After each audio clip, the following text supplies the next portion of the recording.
Stone को देखते ही वो गौतम के पास आ गया और अपने आसपास देखने लगा। क्या चाहते हो? लगता है मैंने जो बातें आपसे 3 साल पहले कही थी, आपने उस पर सही से ध्यान नहीं दिया। गौतम ने उस आदमी के पास जाकर धीमी आवाज में कहा। साथ ही गौतम कभी उस आदमी के हाथ में पहनी अंगूठियों को देखने लगता तो कभी उसके गले में पहने ब्लू कलर के पेंडेंट को। गौतम की बात सुनते ही यशवंत को भी 3 साल पहले की सारी बातें याद आ गईं, जब गौतम पुष्कर के एक घाट पर मिला था। यह बात सुनते ही उसने अपने गले के पेंडेंट को अंदर कर लिया। ठीक है, मुझे अभी इस बारे में बात नहीं करनी, तुम जा सकते हो। गौतम की बात सुनकर यशवंत एक पल के लिए सकपका गया था। वहीं वेदांत को अपनी आंखों पर यकीन नहीं हो रहा था और एक अजीब सी खामोशी दोनों के बीच छा चुकी थी। गौतम ने यशवंत से हाथ मिला लिया और फिर अनिल के साथ अगले ही पल वहां से निकल गया। इससे पहले कि वेदांत उसे रोकने के लिए आगे कुछ कह पाता, यशवंत ने अपनी आंखों के इशारे से उसे वहीं रोक दिया। देखते ही देखते आसपास के लोग भी अपने अपने काम में लग गए। आज पहली बार ऐसा हुआ था जब वेदांत अपने सामने वाले की जिद के आगे झुका था। वहीं गौतम को आज शहर के इतने बड़े आदमी के साथ बात करते हुए देखकर अनिल के मन में भी कई सारे सवाल चल रहे थे। गौतम, मुझे नहीं पता कि तुम मिस्टर यशवंत को कैसे जानते हो, लेकिन वो इस शहर के जाने माने बिजनेसमैन हैं। अगर आज की बात का उन्हें बुरा लग गया तो वो हमें छोड़ेंगे नहीं, इसलिए ये बात अपने तक ही रखना। अवनी और गीता को इसके बारे में कुछ पता नहीं लगना चाहिए। जी डैड। गौतम ये जवाब देते हुए स्टोन को देखने लगा और अगले ही पल उसे अपनी जेब में रख लिया। कुछ ही देर में वो दोनों घर पहुंच गए। घर पहुंचते ही गौतम अपने कमरे में चला गया।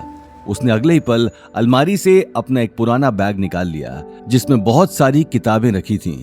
देखते ही देखते वो किताबों के पन्नों को पलट पलट कर देखने लगा। थोड़ी देर बाद उसने अपनी जेब से स्टोन निकाल लिया। उसकी आंखों में एक अजीब सी चमक थी और साथ ही कुछ सवाल भी थे। वो सारी किताबें खोलकर बैठा रहा और शाम तक उन्हें पढ़ता रहा। पूरा दिन निकल चुका था और उसे आज के वक्त का अंदाजा भी नहीं था। तभी उसे डोरबेल की आवाज सुनाई दी, लेकिन इससे पहले कि वो अपना सामान समेटकर दरवाजा खोलने जाता, गीता चिल्लाते हुए कमरे के बाहर तक आ गई। अब दरवाजा ही मैं ही खोलूं कि तुम्हारे पूर्वज आकर खोलेंगे? सुबह से कमरे में बैठे हो, आखिर ऐसे कौन से तुम्हारे 2-3 बिजनेस चल रहे हैं जो तुम्हें उठकर दरवाजा खोलने में भी प्रॉब्लम होने लगी है? सॉरी मॉम, मैं बस जा ही रहा था। वो बस कमरे की सफाई कर रहा था। हो गई हो कमरे की सफाई तो जाओ दरवाजे पर जाकर देखो कौन है। गौतम अगले ही पल दरवाजा खोलने चला गया। तभी गीता ने गुस्से में कहा, मेरे लिए चाय भी बना देना, सर में बहुत दर्द हो रहा है। गौतम ने हाँ में सिर हिला दिया और दरवाजा खोलने चला गया। कितना टाइम लगा दिया दरवाजा खोलने में? वो मैं काम कर रहा था तो। इससे पहले कि गौतम अपनी बात पूरी करता, अवनी बैग रखकर अपने कमरे में चली गई। गौतम उसका परेशान चेहरा देखकर समझ चुका था कि अवनी ऑफिस की किसी बात को लेकर परेशान है। देखते ही देखते रात हो गई। अगले दिन गौतम भी अवनी के साथ अग्रवाल ग्रुप जाने के लिए निकल गया। ऑफिस के बाहर कार खड़ी करते ही अवनी अपने कैबिन में चली गई, लेकिन गौतम को कॉरिडोर से नील और रिया की बात करने की आवाज सुनाई दी।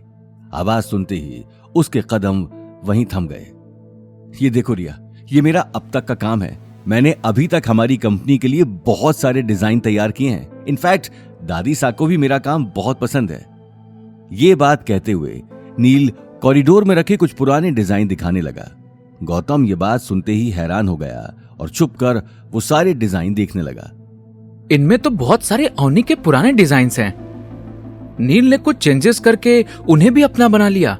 ये आदमी तो दिन ब दिन गिरता ही जा रहा है। ये कहते हुए गौतम की आंखें गुस्से से लाल हो गईं और वो छुप कर उन दोनों की बातें सुनने लगा। बताओ कैसे लगे? फैंटास्टिक नील, मैं कभी सोच भी नहीं सकती थी कि तुम कभी इतने अच्छे और परफेक्ट डिजाइन बना पाओगे। सच में ये डिजाइन देखकर मुझे ये लग रहा है कि अग्रवाल ग्रुप का फ्यूचर सेफ है। ये बात सुनते ही नील को अपने सच पर से पर्दा उठने से डर लगने लगा। वो एक बार रिया के सामने अपनी इज्जत गंवा चुका था, लेकिन इस बार वो इस तरह का रिस्क नहीं लेना चाहता था। आगे की कहानी जानने के लिए देखिए अगला एपिसोड सिर्फ पॉकेट एफएम के यूट्यूब चैनल पर और रॉयल वारिस के सारे एपिसोड्स को सुनने के लिए डिस्क्रिप्शन में दी लिंक से डाउनलोड करें पॉकेट एफएम ऐप।